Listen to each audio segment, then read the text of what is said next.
લો YouTube family, જય માતાજી બધાને. કેમ છો બધા? મજામાં જશો. તો આજે અમારા ભત્રીજાના લગ્ન છે, તમે વિડીયો માં સુધી બને રહેજો.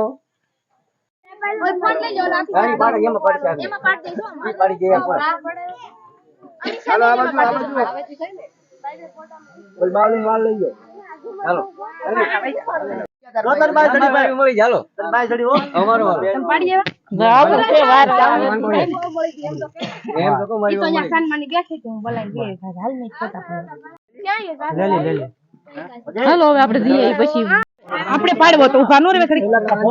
ગણપત દાદાને દેખાવા દો. આહડી હસન લીધી એ જોઈ ને કેટલા લીધી આ રીતે શું લાગે દાંત દેખાય એ જુમા આયો દે આવો લેજો ફોટો પાડી આપી દો ફોટો પાડવો તો બધા